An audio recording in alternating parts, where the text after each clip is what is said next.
Chapter 4. At the Grandmother's.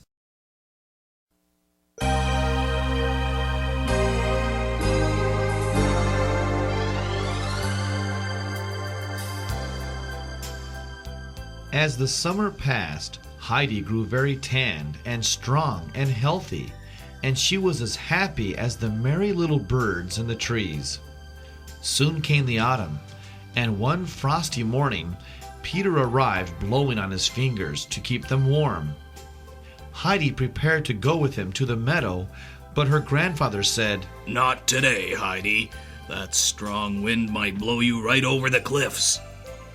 So, as the days grew shorter and the snows came, Heidi spent much of her time sitting on her stool near the fire, watching her grandfather make pretty round goat cheeses, or work with his hammer and nails at his carpenter's bench.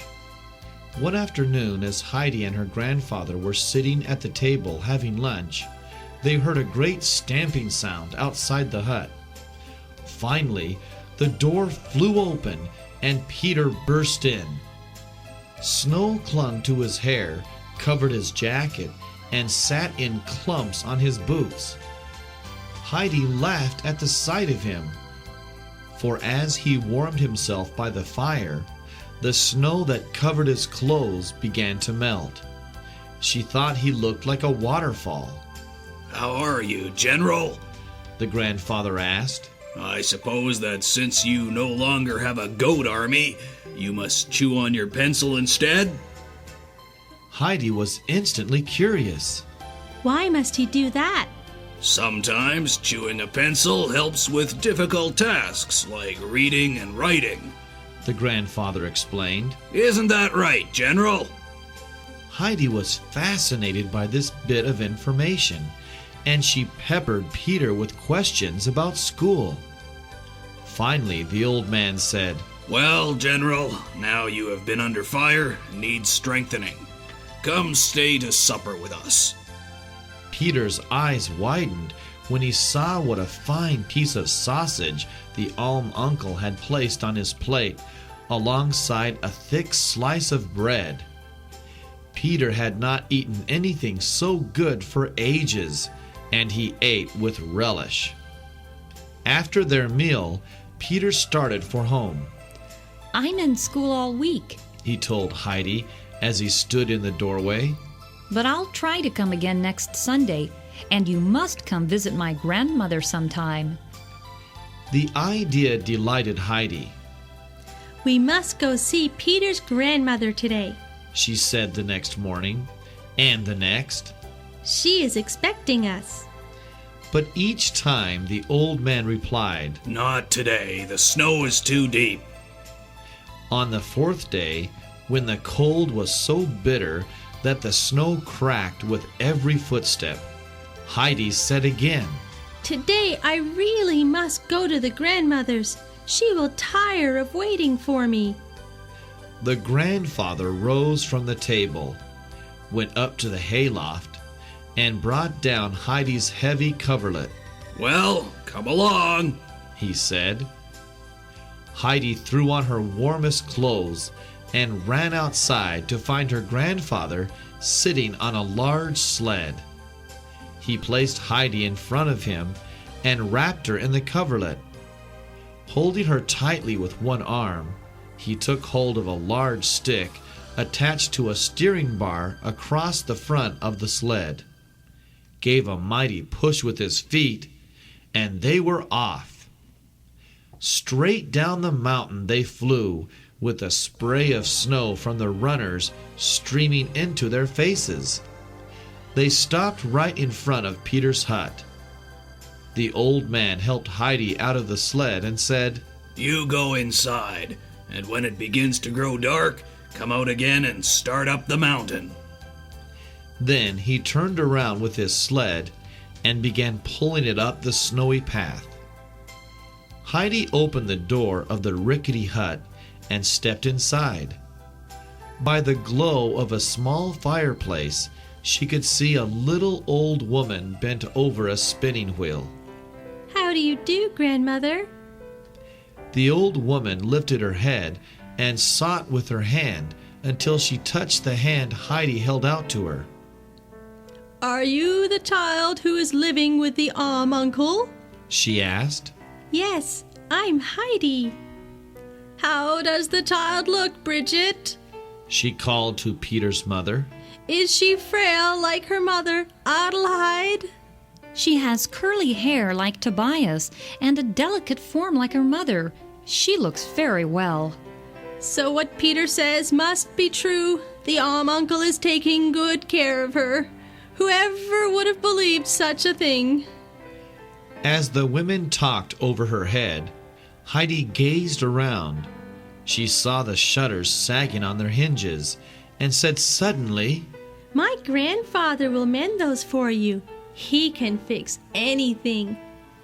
Oh, you good child, cried the grandmother. I fear you are mistaken. No, grandmother. He will mend it for you. Then the light will come in the window and you will be able to see. Ah, child, I can see nothing at all. But in summer, when the sun sets the mountains on fire, then you'll be able to see, won't you? No, child, I will never see again. Heidi burst into tears. Can anyone make you see? She cried. Come here, Heidi, and sit with me. The old woman said gently. When a person is blind, it's good to hear a friendly voice. Tell me what you and the uncle do up on the mountain. Heidi dried her tears and began telling the old woman about the 2 goats and how her grandfather brushed and combed them and how she was learning to feed them. Suddenly, there was a great stamping of feet, and Peter burst into the room. What? Home from school already? The grandmother cried. How quickly the day has flown by. How are you, Peter? How did you get along with the reading? Peter shrugged and grinned. Oh, the same. Peter, The old woman sighed. you'll be 12 in February, and still you can't read. Why does that matter? Heidi asked. Look up on that shelf, child. Do you see an old book? It's full of beautiful hymns. I want so much to hear them again, but reading is too difficult for Peter. She sighed. He'll learn someday, Mother. Bridget said. Fetch a lamp, Peter. It's getting dark. Oh, Cried Heidi. I must go. She pulled on her coat and ran to kiss the old woman's cheek. Don't go alone. The grandmother said. Go with her, Peter. But Heidi slipped out the door before anyone could move, Go after her, Bridget. Run. She will freeze. commanded Peter's grandmother. Bridget obeyed, but she had gone only a few steps before she saw the grandfather coming down the snowy mountain. Very good, Heidi. The old man said. You have kept your word. He wrapped the coverlet around the girl, took her in his arms, and began climbing back up the mountain. Bridget saw this and went back into the hut and told the grandmother all about it. God be praised. Cried the old woman. He is so good to her. At supper that night, Heidi declared to the grandfather, Tomorrow, you must take your hammer and nails down to Peter's house and mend the shutters. Who says I must? her grandfather demanded gruffly. I do. The grandmother is afraid of the noise when the shutters bang. She fears that the roof will tumble down on their heads. Can we go and help her tomorrow? Heidi had come to stand beside the old man, and he looked long into her eager little face. Tomorrow. He promised. The next afternoon, Heidi and her grandfather again swooped down the mountainside on the sled. Go in. The old man urged, once they were at Peter's hut. And when it is dark, come back outside. Heidi opened the door, and the grandmother called out joyfully from her corner. Here is the child. Scarcely had Heidi pushed a low stool near the old woman's spinning wheel when a great pounding sound could be heard outside the house. The noise startled the grandmother so much that she jumped up, nearly upsetting the spinning wheel. It is happening! She cried. The hut is tumbling to pieces. Don't be afraid. Heidi said, taking the old woman by the arm. It's only grandfather. He is mending everything. Bridget! The grandmother called. Go and see. Is it really the uncle? Bridget found the old man nailing down a loose shingle. Good day, Uncle. She said nervously. Mother and I are very grateful. Enough! The grandfather snapped. I know too well what you and the villagers think of me. Go back in the house. I can see for myself what needs to be done.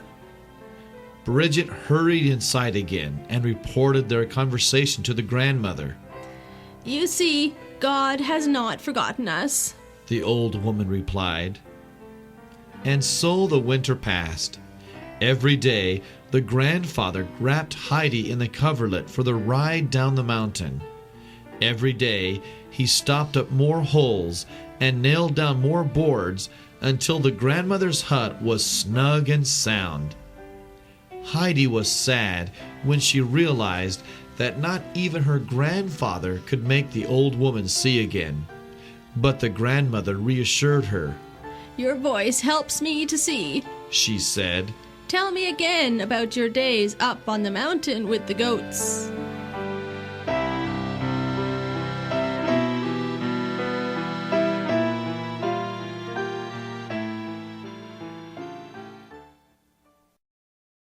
Questions. 1. Did Heidi go out with Peter to the meadow after it became cold? 2. What does the phrase chewing a pencil mean according to grandfather? 3. What did Peter have to do when it snowed and he had no goats to herd? 4. Did Peter often eat sausage at home? 5. Whom did Peter invite Heidi to visit at his hut? 6. How did Heidi go to Peter's hut? 7. Was Peter's grandmother able to see well? 8. What made the grandmother worry most? 9. What did Heidi want her grandfather to do for Peter's grandmother? 10. Did Peter's grandmother change her initial impression of the uncle?